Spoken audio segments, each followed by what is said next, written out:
Lela Ford, ginastusan ng pamilya para manalo sa PBB Collab Edition 2.0. Proud maging Nepo Baby.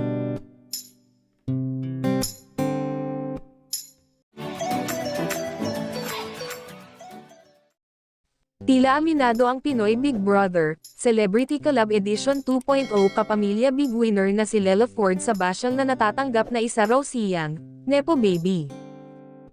Hindi itinanggi ni Lela Ford na isa siyang Nepo Baby, pero iginiit niyang pinaghihirapan niya ang gumawa ng sariling pangalan sa industriya. Sa isang panayam kasama ang kanyang ina na si Carla Estrada sa Fast Talk with Boy Abunda, sinabi ni Lela na handa siyang harapin ang mga kontrobersya sa showbiz. "I'm ready," bungad niya ng tanunin ng King of Talk. Chika pa niya, "Growing up, ang dami kong naririnig na controversial things about my mom, about my brother, Daniel Padilla. Sa akin po, mas mabigat po yun kapag tungkol sa pamilya ko. But if tungkol sa akin lang po, mas kaya ko pong harapin. Kapag alam ko na gusto lang talagang manira or wala naman meaning yung sinasabi nila, deadman na lang po," say niya. Nang tanungin naman ang reaksyon ni Lela sa Nepo Baby niya bilang anak ni Carla at kapatid ni Daniel, hindi niya itinago ang kanyang saloobin. "Totoo naman po, I mean, where's the lie? It's true and wala naman pong masama doon," giit ng iyang actress.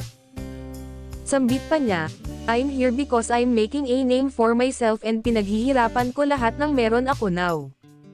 Gayunman, sinabi ni Lela na magiging negatibo lamang ang Nepo Baby kung nakaasa lamang ang isang tao sa kanyang koneksyon sa pamilya nang walang ginagawang pagsisikap.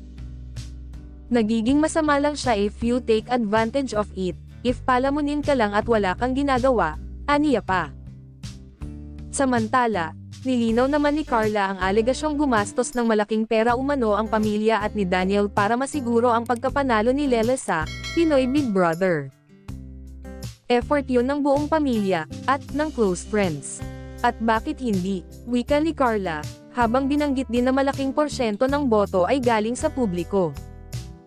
"I think it's normal for a family to support ang mga kamag-anak na nandyan sa mga ganyang contest, pagtatapos ng Celebrity Mom.